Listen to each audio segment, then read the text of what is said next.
all gonna have to wait to see that. So that actual clip of buggy run properly is at the end of the video, but I suggest you just stay and watch. I do understand it's a long video, but just bear with me. Watch the progress and how it became back to a beast, because you should, support the channel.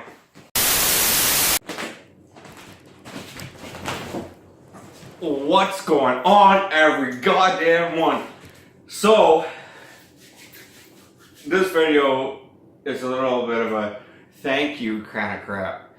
I got the privilege of working on something very, very cool, and without you guys there supporting me and giving thanks to Big Blue all throughout the years, this video would have never happened.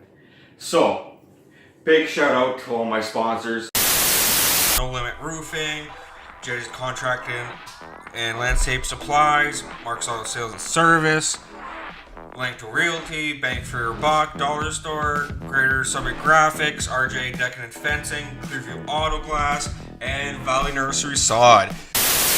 This is your holiday thank you very much, end of the year, hope to see you all in the new year kind of video. All these small businesses putting their hard-earned money and sponsorships into one vehicle that wins so much and gives so many happy smiles and faces and jaw drops when it's hard to explain.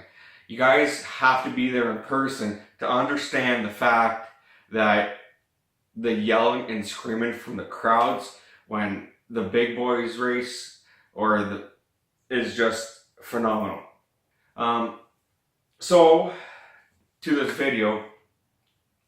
This video is about one vehicle that we raced against and with.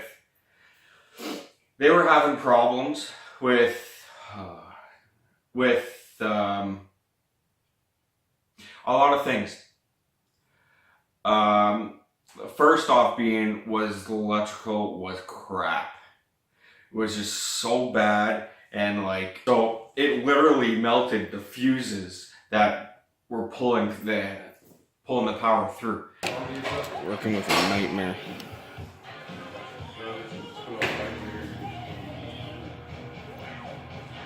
I don't know if you guys can see that. That's literally fuse melted.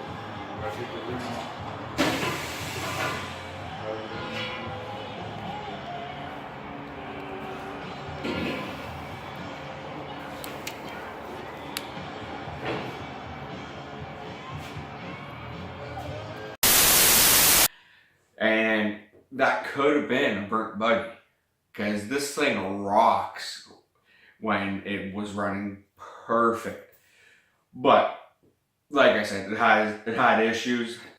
The second issue being that the fuel system was starving for some reason, and we weren't too sure if it was fuel pump, check valve, pressure regulator, carburetor. So we had to take the whole thing apart. And that being said, it went from one side down the other. I guess the fuel cap was lost once upon a time. They tried different fuel pumps, used fuel pumps, never put a new fuel pump in it. But also they were having problems with the pressure regulator. It was full of rust, full of dirt, full of mud. And you wouldn't expect that kind of thing to have dirt and mud and rusting. But being experienced as we are, playing in the mud and stuff, we see lots of condensation issues, especially if things aren't stored properly, don't get their proper maintenance and stuff like that. So as you guys can see, that we started with cleaning the carburetor and actually taking the bowls apart, because if you guys don't know, that everything ends up in the carb.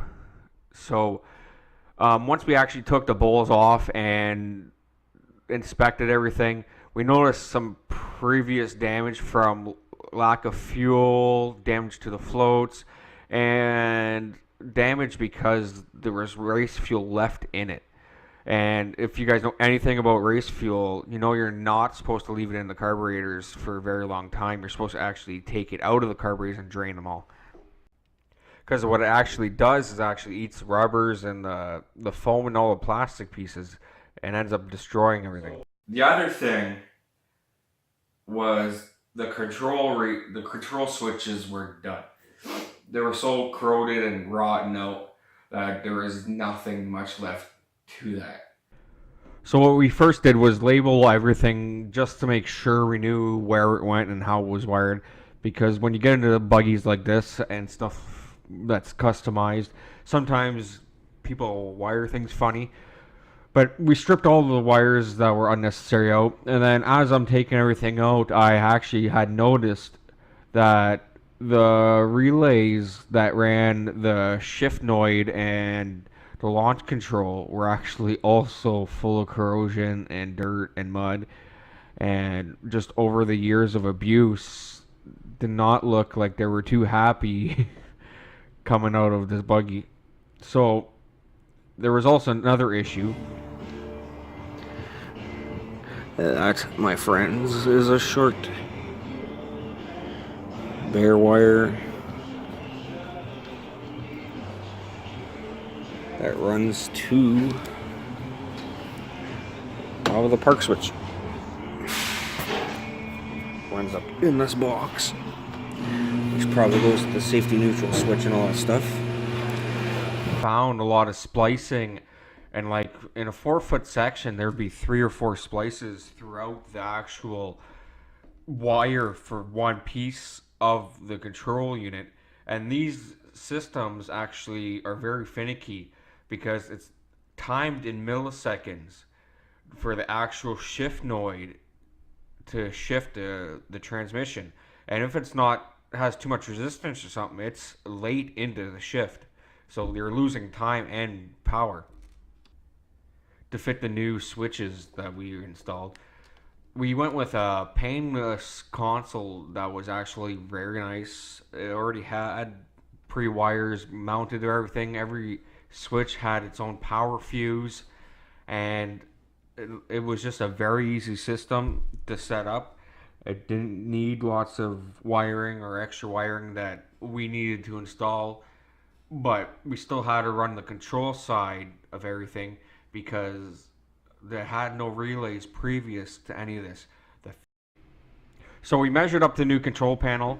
The old control panel was actually considerably smaller. This one was actually rated for like a Baja/rally kind of vehicle, so we knew it was durable enough to surpass what we needed it for. And we grinded everything, measured to cut it, and installed it. It's actually a very nice, very, very nice control panel. It was worth all the money that was worth.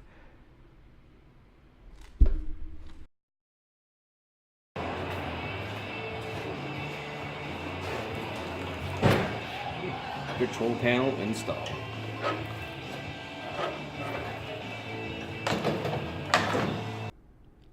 So once we got the control panel in, we started to run all the new wires to the alternator, to the trans, the engine, the fans, the starter, the fuel pump.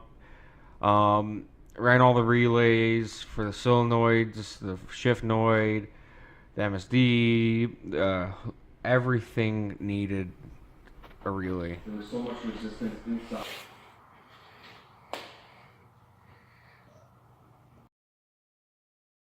Took the fuel pump apart.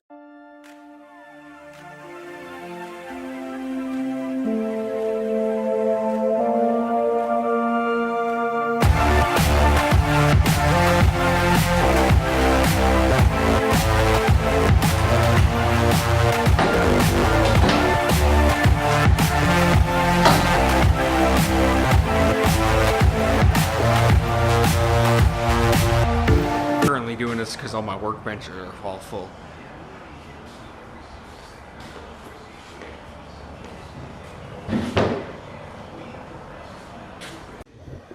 So, what we have to find out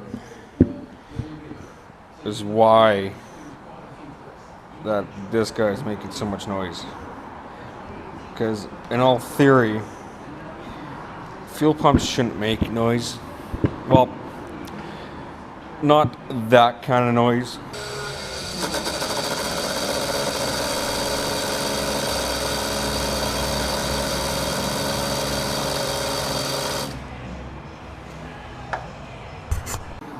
Because, like, you should hear a fuel pump noise, but not something. And like, it's getting hot. It's arcing out. It's overworking. Doesn't help with pigtails that are pretty much at their end. So we're gonna check the mechanical part of the pump and go from there, just to make sure that it actually is the pump.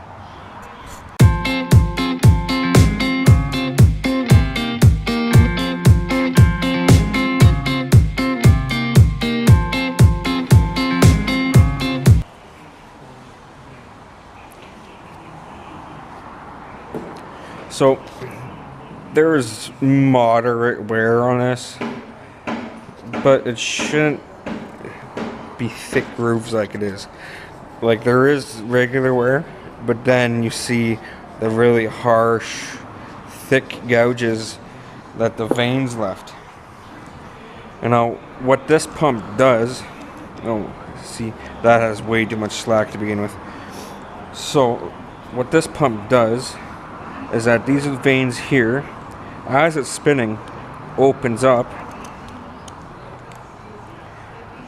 like so, and actually seals to the sidewall of this. And what happens over time is that they wear out too much, and then they become a nuisance.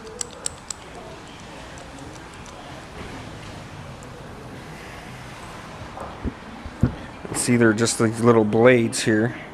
So what happens is that they wear here and wear, well, you can probably see the wear marks.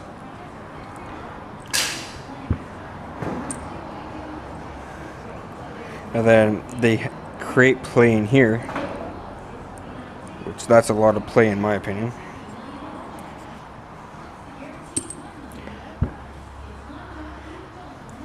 And then they ruin the sidewalls in here as well.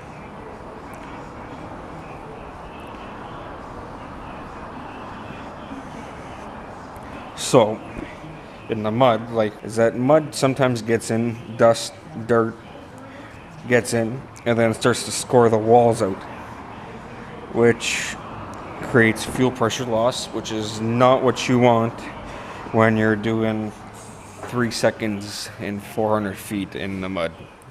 That's waist high. So, this pump has obviously been for a while. Like, for one, the shaft shouldn't have that much play in it, up and down. Or side to side for that matter. I don't know if you guys can see in there, but there's heavy wear on the top half also. So, this pump is tired, it's no good, it needs a rebuild kit, if they even sell rebuild kits for these. Like, look at how heavy that wear is. Wow. So, that's why we ordered a fuel pump. Then after discovering that the fuel pump was actually no more good, I proceeded to take off the fuel regulator to make sure that it was also good. And this is the result of that. So now what's going to happen is I'm making sure that the fuel pressure regulator doesn't have anything stuck in it, like the mud that went through or debris from the fuel pump, because the inline filter was before the fuel pump, which is never really a good idea, because in case they tried 6 fuel pumps ish, 6-ish fuel pumps, and if one of them had dirt or was really per se,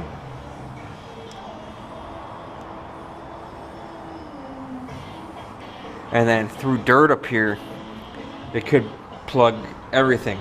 We did find dirt in the carburetor. So that only leads me saying that this could have dirt in it, and we don't want that chance. So what we're gonna do is we're gonna service the whole fuel system, make sure everything's tip top, so that they don't have a fuel issue. You don't want them to have a fuel issue, because when you're going that fast and you're starving for fuel, it's only seconds or milliseconds away from having an accident or whatnot, because it doesn't take much to have an accident in the mud. It happens quite fast, and you can end up in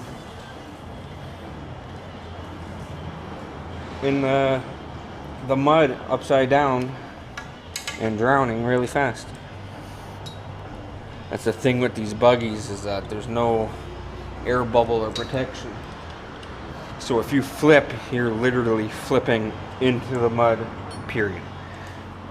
No ifs, ands, or buts about it. You're getting a face full of mud. Only takes a few seconds to flip. I have many friends that have flipped and not lost their lives, but sure wasn't a pretty sight. But just like any industry, in the racing industry, it's all danger, and hopefully you make it out at the end. Well, here is the fuel pressure regulator. So what we're going to first start with is cleaning all the stained mud off it, so we know for in fact that is dirt from the inside and not shit, debris and stuff coming from the outside. So part one, clean. Okay, let's open this thing up.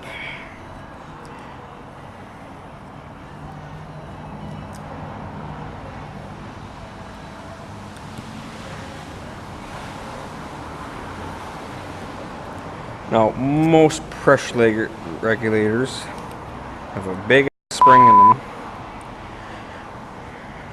and a diaphragm.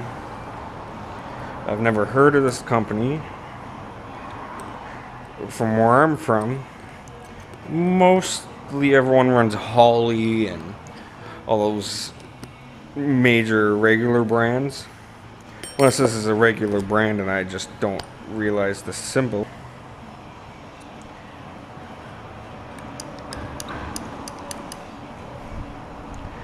That's not very nice.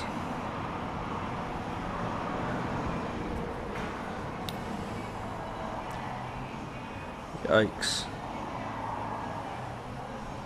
Gasket started getting eaten by something.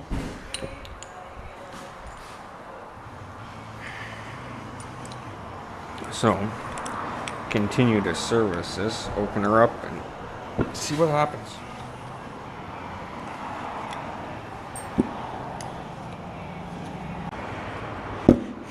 So, I ain't even gonna waste my time with this regulator just because of how bad it is.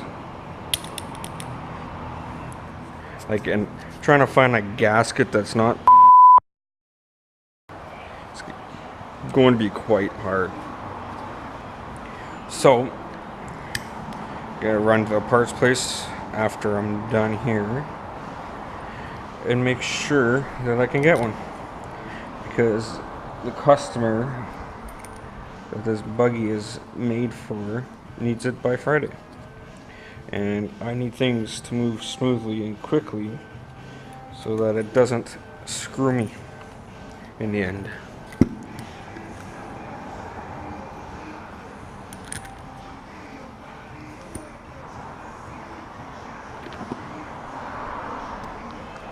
Like, even the plunger part is binding.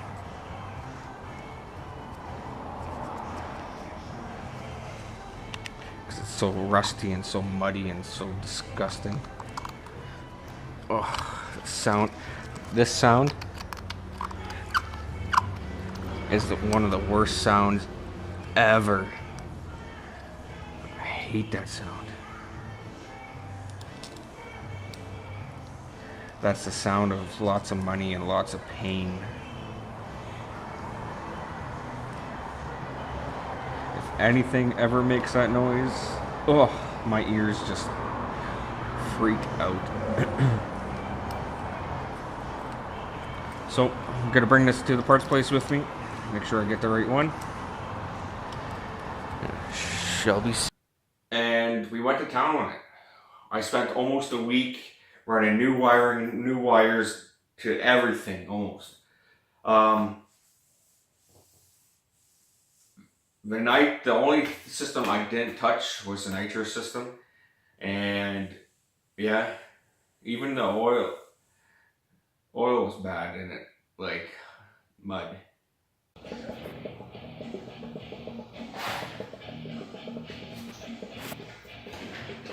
And? Well, I put a pick in it and it started flowing faster.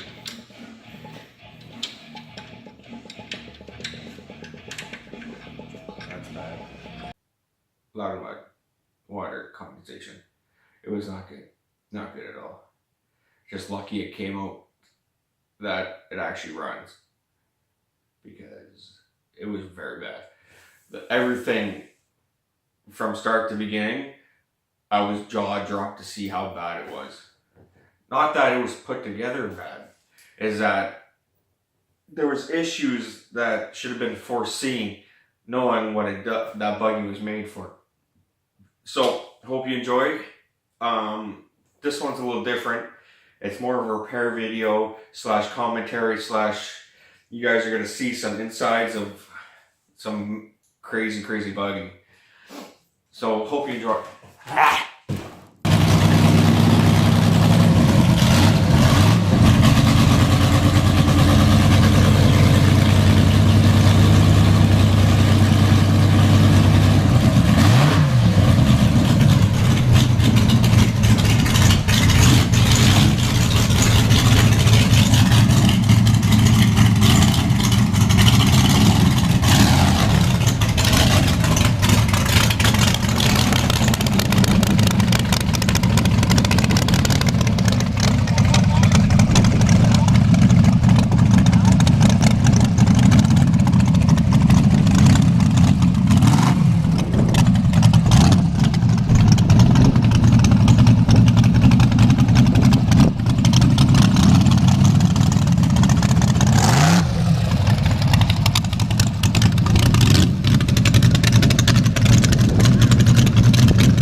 And at this point, you might be thinking that you're going to see the buggy run a few more times, but we didn't want to be wet.